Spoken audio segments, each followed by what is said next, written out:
when I was at my lowest low and I was like, I don't even want to go to this appointment. That was the point where I really started, like, the suicidal ideation kind of kicked in, like the thoughts my husband would be better without me, my kids would be better without me, like they need a new mom. Like any woman out there could do this job better than me. Ever feel like you suck at this job? Motherhood, I mean. Have too much anxiety and not enough patience? Too much yelling, not enough play?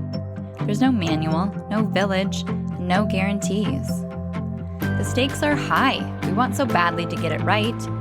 But this is survival mode. We're just trying to make it to bedtime. So if you're full of mom guilt, your temper scares you, you feel like you're screwing everything up, and you're afraid to admit any of those things out loud, this podcast is for you.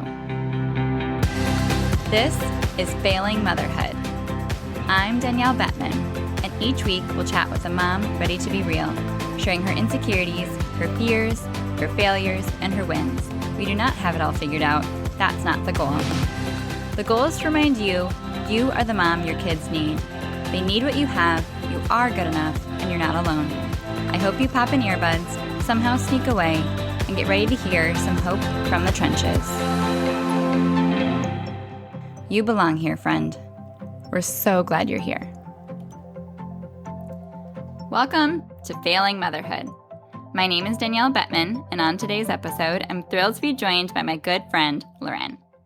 Laurenne is a mama to 3 beautiful daughters, ages 9, 7, and almost 2. She's a phenomenal interior designer and has a huge heart to serve through hospitality. Her charcuterie trays are always on point. Laurenne is a huge advocate of mine, pushing me to start wholeheartedly and allowing me to use her as my guinea pig. I'm so grateful for her willingness to share her heart with us today. Welcome, Laurenne. Hi. Thank you so much for having me. I'm so excited to talk with you. I can't wait. Okay, so we could and have talked about all things motherhood all day long. So we'll have to keep things organized for the sake of our listeners' time. So let's cut to the chase. Have you ever felt like you were failing motherhood? Oh my goodness. Yes. Numerous times every single day. Okay. So you're a perfect candidate for the podcast. So was everything smooth sailing and then it went off the rails, or what did that look like for you? What was early motherhood like? Early motherhood was really challenging for me. My husband and I got pregnant with our first very early in our relationship. And the way that I had always visualized becoming a mother, it was when I was older, when I had my stuff together, when I had a career, when I knew a thing or two about a baby. And so I just felt as if I was thrown into this completely unprepared.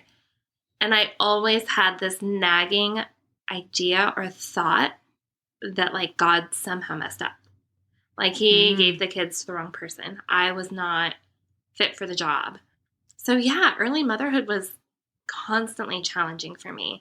And then I went through postpartum depression and had no idea what it was. And I thought I was a terrible mother even more because of that, because I was always tired and exhausted. I didn't know how to ask for help. Up until the time that I had my first daughter, I think I had maybe babysat other people's kids a handful of times, but knew nothing about kids, like had no kids in the family, nothing. I also didn't have any friends that were having kids at the same time as me. So I had, like my mom who raised a child, my mother-in-law who was absolutely amazing. But they were also very hands-off in the way that they didn't want to tell me how to parent, which looking back was good. But at the time, I just constantly felt like I was drowning and I had no idea where to look for how to parent, how to be a good mom. Ugh, that sounds lonely. It was so lonely. So you already felt that way before she was born, that there was a mistake and you weren't prepared for it and you didn't feel adequate. Yes. Yep. I was really, really excited when I found out that I was pregnant. But I think that hand in hand with that excitement was, of course, the fear. Like, oh my goodness, how am I going to do this? Joe and I were not married at the time. And I felt very confident in our relationship. But I think it was just all of the outside voices that kind of made me think like, oh my goodness, this is a bad thing. Like everybody's saying, what? You're not married? Like, what if this? What if that? What if all of these things? And so it just made me terrified. Understandably so. Yeah. Did you have like any context for what was going on those first few years? No. I wish I could say that I was reading books. I think I read a book about discipline, which was not the best book to be reading when I had like a 6-week-old. Good intentions. Yeah, I mean, I had no idea. I didn't know like what I should be reading. I had a really good book about pregnancy and what was happening, and I followed like baby center. So once in a while I got like posts as far as here's what your baby's doing. I tried to look at for things on Pinterest about how to be a good mom. Mm-hmm. And that just like made things so much better. I'm sure. That's what Pinterest is known for. So yeah, I wish I could say that I had a book, but I did not even know where to look or what to do or where to start. And my attempts at getting on the right page, like reading books, I mean, I chose the wrong book. And so I was like, all these parenting books suck. All they're telling me is like how to teach my kid to save money and how to pull them out of a grocery store if they're being naughty. Not helpful. Not helpful and does not even apply, like with a 6-week-old. Yeah. Although for a minute I thought like, should I be disciplining her? Like that doesn't seem right. Yeah. So then what happened? If you were isolated, drowning, not knowing what's going on, what happened next? Then I heard about you. No, that's not what came next. No, that is what came next. I was in almost like a just a networking group that my good friend and I started.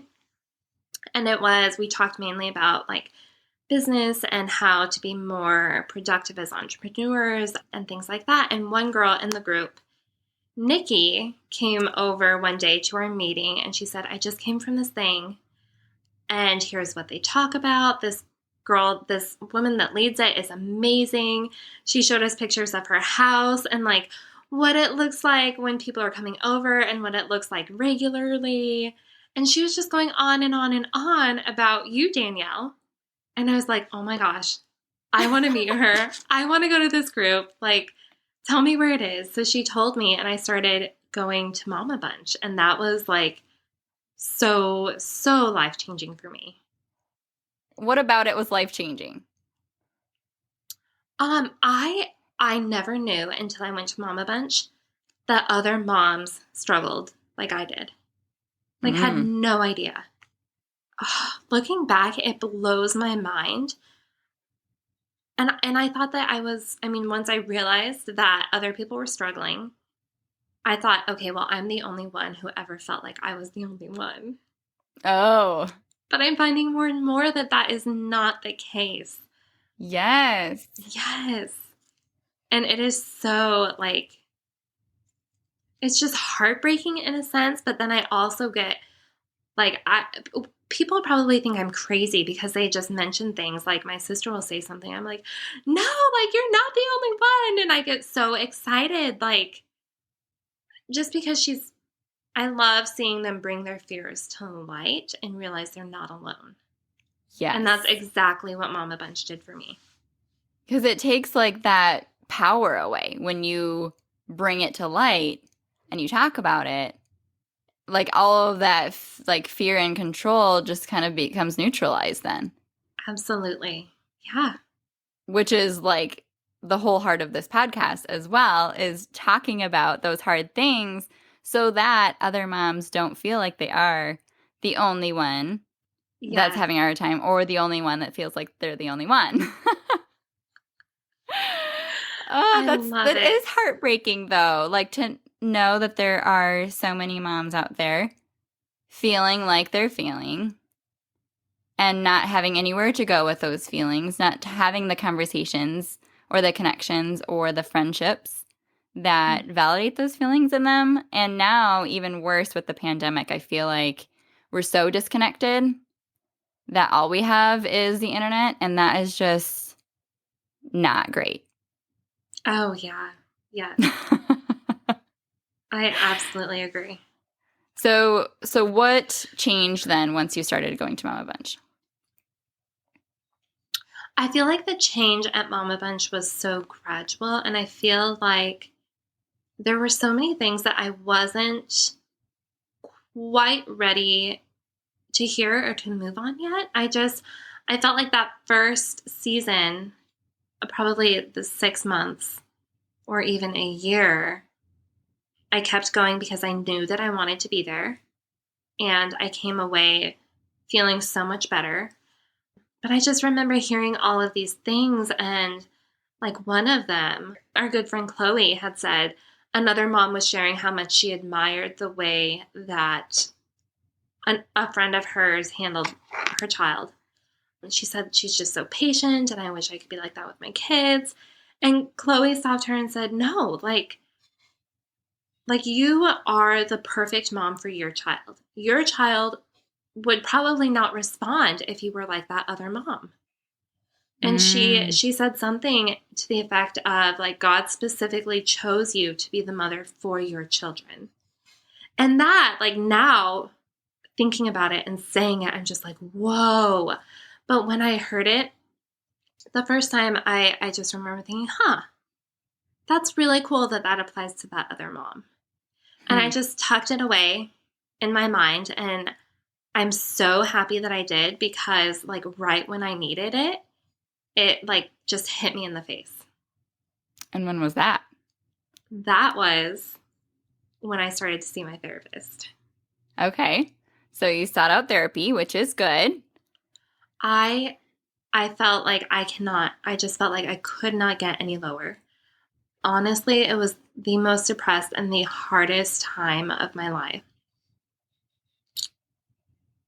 I felt like, and it was all made up in my head, I felt like my relationship with my husband was failing. I felt like a terrible mom. I felt like I could not be a good wife no matter how hard I tried. And I really felt like every single thing that I tried to do, it was just not getting me anywhere. And I started to become suicidal. I was like starting with suicidal ideation at that point, and it's like, okay, I have to go see somebody. So I finally got the name of a therapist and started going to a therapist. Good for you. Thank you. So I went into therapy absolutely desperate and like, I cannot get any lower. I will do anything that it takes to get better. Yeah, which was honestly a really good spot to be. And we've talked about this before, one of the most precious times of my life, because it was when I was in that spot that I really grew closer to God. And I realized like, I can't get my value or my worth or I can't depend on anything other than Him. So just that desperation. Yeah, so much beauty can come out of that. Yes. And I always thought, I don't know if you remember, we met at Starbucks, and I always thought like, I can't go to God and tell Him like what I need. I just thought that I couldn't do that. I was like, I need to, like, He's given me so much. I need to be grateful. How could I ask for more? Type of mentality. But God, please help me find my keys. Like that sort of thing. And so through talking to you, you taught me that I could go to Him and just be like, God, like you have to do something. Like I need you. I absolutely need you. And that was the cry of my heart for such a long time. I love that. Because I don't even remember what we talked about at Starbucks that day. Do you? I do. Yes. I think I emailed you or I texted you because you shared a Mama Bunch, your story about just your faith. Mm-hmm. And I was in a point where I was like, I don't have faith like that. And you were the only person I knew who just shared so matter-of-factly. And so, like, here's what I believe. Here's what I know to be true. And here's how it is. And so I emailed you and I was like, I want that. I am doubting things. I am lost and I want that. Can you please meet me for coffee? Mm-hmm. I was so excited to get that email. I do remember that. Do you- Yes. Yes. Because that was at like the same time that you had come in as like a guest on a Sunday to like the church that we were at. And so I was also doing guest services as well as like the moms group.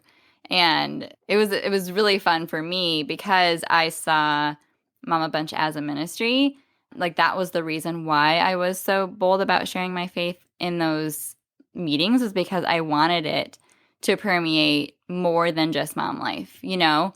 And I knew that that potential was there because of the vulnerability of those groups and because of me going first, sharing the hard things, being so honest. Like that's the only way that you can allow people to feel comfortable enough to trust you and be honest. And so I felt like it was all of that paying off, getting to meet you and hear your story and be able to kind of connect over that summer.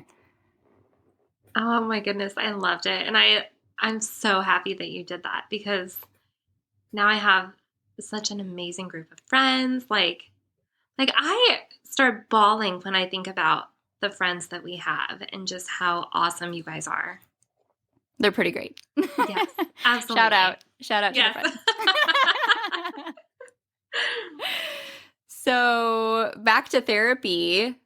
What happened there? So I don't think that I learned very much leading up to when I decided to quit going to that therapist for good. I went to a few appointments, and there were a few things here and there that just did not sit right with me.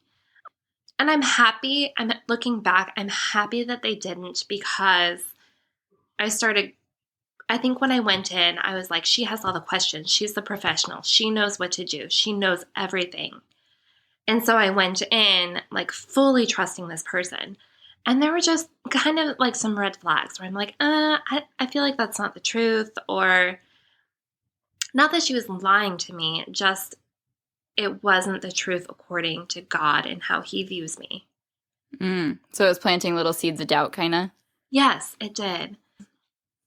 Yeah. So, and then when I was at my lowest low and I was like, I don't even want to go to this appointment, that was the point where I really started like the suicidal ideation kind of kicked in, like the thoughts my husband would be better without me, my kids would be better without me, like they need a new mom, like any woman out there could do this job better than me.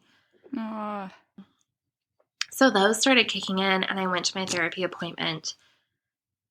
And up to that point, the appointments were so bad with her that I had to have like a scheduled phone call afterwards.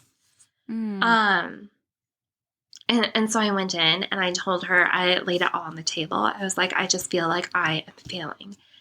And she stopped everything and she looked at me and I was like, oh my gosh, she's going to like speak truth into me. She's going to tell me that I'm actually doing a good job. And she said, well, maybe you're just not a natural mother.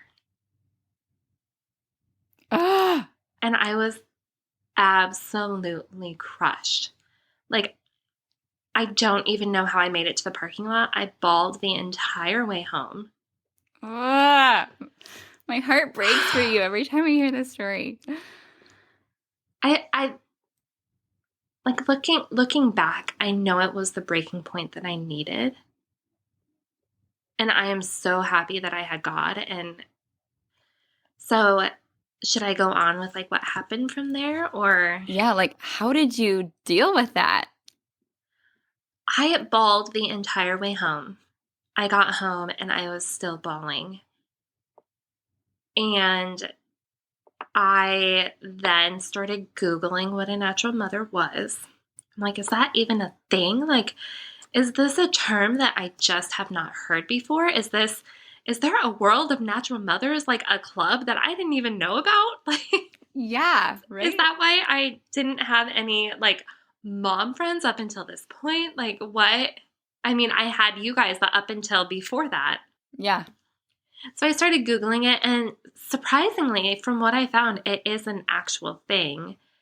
And it is, I guess, the idea that, and I don't even know if this is, like a prevalent idea, if a lot of people feel this way, but I found those few articles that kind of you either have it or you don't. Like there are some women who are natural mothers and love motherhood and they're good at it.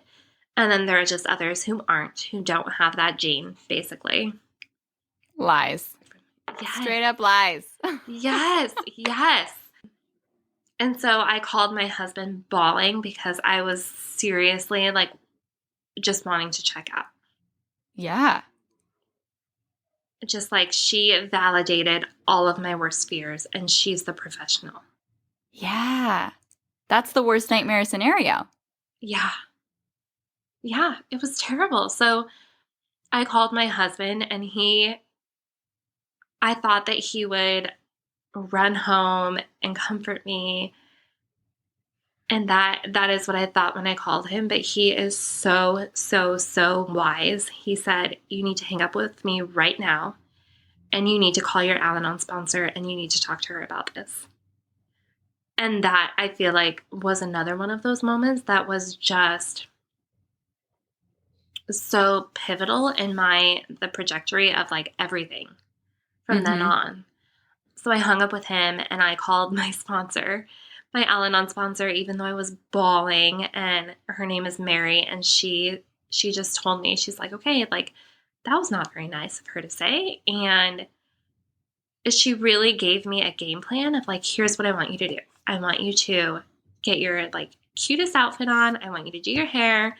I want you to go buy dinner for your family. And I want you to light a candle and play some music while you cook dinner and then just love on those girls. And you did? I did. Yes. Because I was Wow. at that point where I'm like, okay, well, it's either this or I kill myself. Like, Yeah. I'll go to Trader Joe's. Okay. You chose well. Thank you. And it was really at that point where that seed that Chloe had planted, as far as like, you are the right mom for your children, it just started growing and kind of taking over. And I am so happy that like just tiny little seed got dropped in my head that she said that, because it is exactly what I needed in that moment. That and the support of my husband and my sponsor, and just having those actionable steps of like, okay, I can't stay at home. I need to get out. And then I told you about my Trader Joe's trip, which was just absolutely crazy to me. So I went to Trader Joe's and she said, buy yourself a bouquet of flowers. She's Love so that. good. She gave me like these like perfect instructions. Do this, this, this, and this. So I bought myself a bouquet of flowers, and my outfit, all of my laundry was dirty. So I wore my rehearsal dinner dress, which was like, I mean, it looked close to a wedding dress. Why not? I'm at Trader Joe's buying myself flowers, and somebody runs up to me and he's like, are you buying those for yourself? I said, yeah, I am. Like, nobody's ever asked me that before. How would he even know that? And he goes, good for you. You deserve it. And so that was just 1 minute where I'm like, God? Yeah, that's such a bizarre conversation. It was. And then my husband's name is Joe, and I'm checking out with everything. And the guy, like, checking out my groceries goes, wow, Joe sure loves you. I was like, are you referring to Trader Joe's? Like, what is going on here? It was just crazy. So after I got stuff for dinner, I had to head over to another store to grab, I think, a pan or something. And there was I think my sponsor did tell me, like, there are things that you enjoy doing with your girls. Just start doing those things. forget everything that you are quote unquote supposed to do and start doing those things that truly fill your cup as a mom. And one of them was having tea parties, which, I mean, I tried having a few tea parties that went terribly wrong. My 4-year-old at the time was saying curse words that I had never heard come out of her mouth before as she was pouring this tea. And so during that tea party, and that was before this whole thing, but during that tea party, I remember thinking like, oh my goodness, this is such a beautiful moment. She's not even enjoying it. I'm not even enjoying it. Like, why is this not feeling right? And come to find out, we were using the tea set meant for dolls instead of for humans. So, that is why. But anyway, I went to the store, I got a teapot, and that teapot was our thing for the next few months. It was just like, I loved making tea and sitting down and having it with my girls, and they thought it was so special and they loved it. And drinking out of normal size cups? Yes, normal size cups. It actually works when you do normal size cups.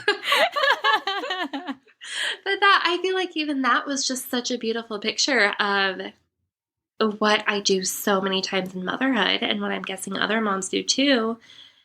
And that is, we have such unrealistic expectations, and we expect things to be a certain way. And it's just like, okay, well, they're not going to be that way because you don't even have, like, you're using a doll tea set. So. Yes. So that brings us to present day now. Is there anything you still struggle with? Oh, absolutely. I think that there will always be things that I struggle with as a mom. But I definitely feel like I have a firm foundation now. Everything else, I feel like I can put it into perspective. Because I think just knowing that God chose me for my kids and that I am good enough for them, and just relying on that is so, life-changing. I don't know what other word to use. So do you find yourself coming back to that every time you kind of get, like, triggered with something you feel like you're not doing good enough? Oh, absolutely, yes.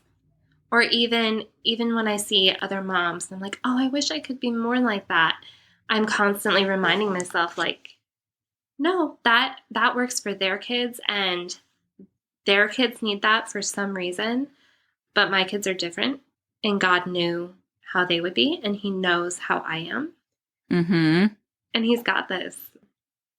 So, for instance, I love having white space in my schedule, and there are so many times that I wish that I was a mom who loved running and going to all the soccer games and all of the, the dance competitions and dance practices. And I wish that I loved doing that for my kids.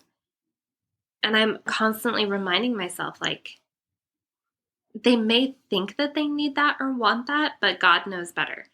If that were the case, like, we would not be paired together. Does that make any sense? Yeah. Yeah, Okay. I struggle with that myself.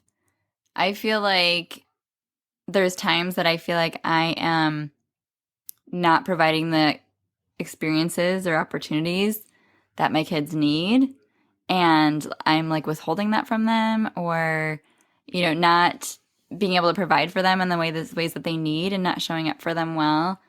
But I know for my own sanity and the way that I function that it's just not possible. And then, there really is no other explanation than just knowing, like, then that has to be what's right for them too. And trying to just rest in that. Yeah.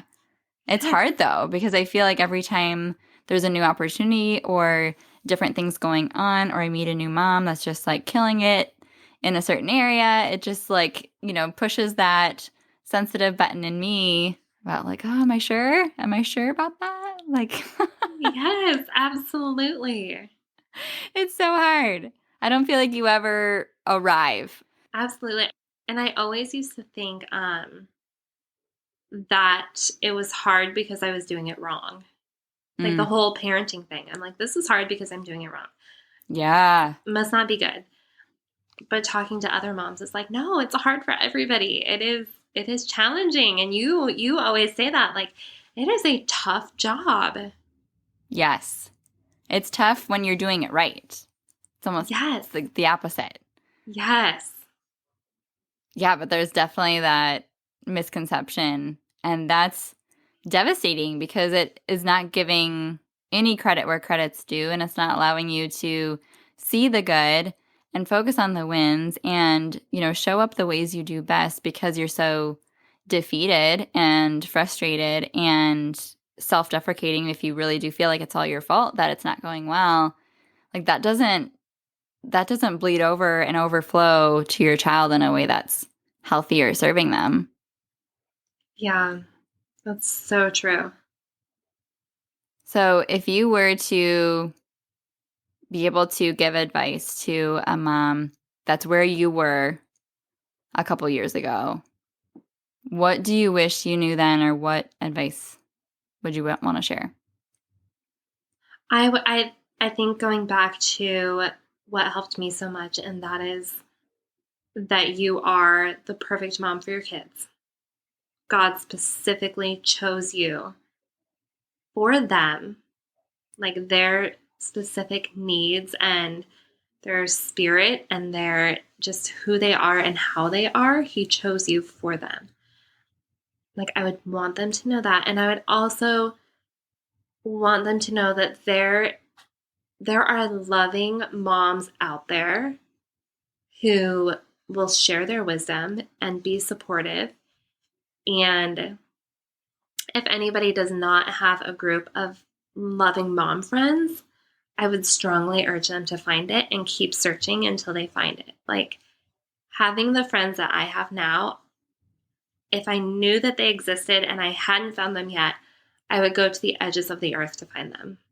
Like seriously picture myself like in the Sahara Desert, wrapped in scarves, like, okay, where are you guys? Like Oh, that's phenomenal advice. That really is. But I didn't know those people existed either. oh my goodness, Up until I had my rock bottom breakdown with another group of moms, and I felt like they were going to rip me to pieces, and instead they brought me meals and made me feel normal, and that was life-changing for me. And I will never forget how loved I felt in that small group that first time I actually put myself out there and shared the really scary, vulnerable, fragile place I was at when my littles were really, really little. And knowing that there are places that you can be safe enough to open up, and there are good people out there that will love you for being you, not you trying to put on a face that you are perfect and killing it and doing all the things. yes. Oh They my will love goodness. you even when you're a mess. And yeah, look for those people. They will be game changers for your sanity.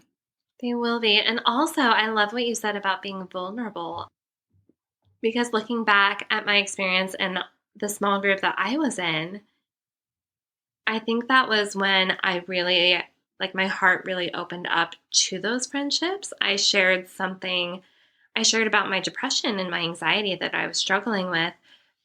And I remember looking around the room and thinking, oh my goodness, they're looking at me like I have two heads. They're never going to talk to me again. And I went back the next week and one of them said, thank you so much for sharing. Like, you really helped me. And I struggle with the same thing.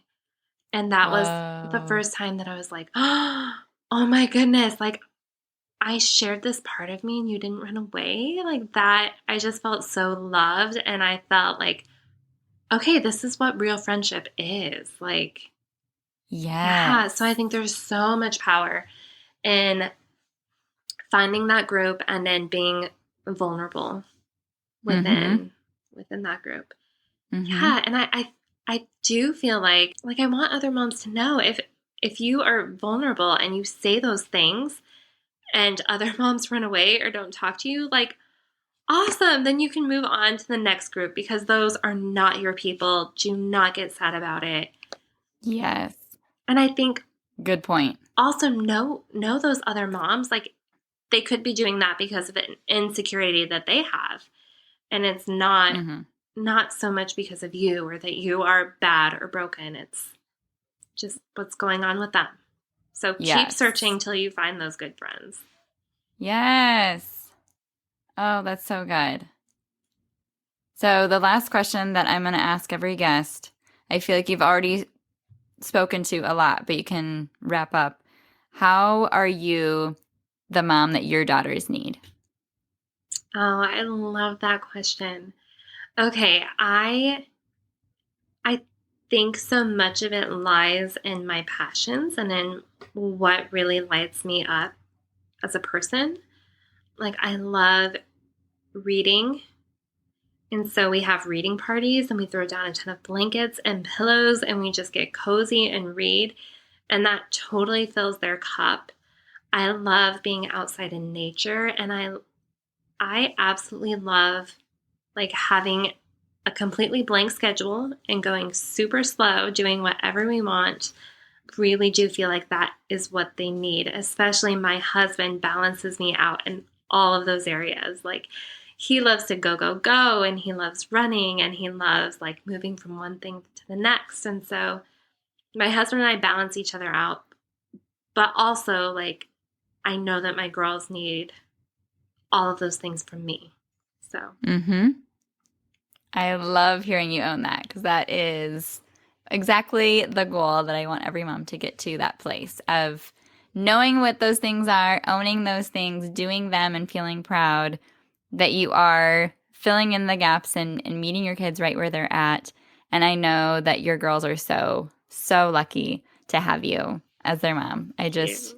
I envy their childhood in a lot of ways, because I just feel like it is so innocent and beautiful and creative, and like they just get to be themselves and explore and love books and have like fort parties and just do all the things that I wish I got to do when I was little. So I think you're a phenomenal mom. I think you're doing amazing. Screw not being a natural mom. Yeah. Well, and thank you so much. Like, you have been an absolutely instrumental part of my motherhood journey. Like, yeah, from the first day that it started to change, and I heard about this Danielle girl. So thank you so much. Yes. I loved the time that we got in that moms group. I feel like it was the catalyst I needed to grow in a lot of ways that has gotten me to where I'm at today and given me the heart for moms that I have. And I'm just grateful that we have our friendship and that we've gotten to a place where we can look back and talk about how we've grown and learned, and hopefully help another mom not spend as much time in that lost space of really just struggling and feeling like they are alone and they're doing it wrong and they're not cut out for it. Yeah. So thank you. Thank you for spending this time. I really appreciate it. It was wonderful. Good. Okay. I will see you super soon. Okay. See? Don't you wish you were friends with her? She's the best. I hope you take her advice and seek out deeper relationships by taking the risk and being vulnerable. And always remember that you are the mom your kids need. Next episode, we'll hear from a psychologist who's written a book on imposter syndrome, which is when you feel unqualified or a fake, and shares practical ways to combat that feeling in motherhood. You are the one helping this podcast grow. Subscribe, rate a review, and share it with a friend. Thank you so much. I believe in you, and I'm cheering you on.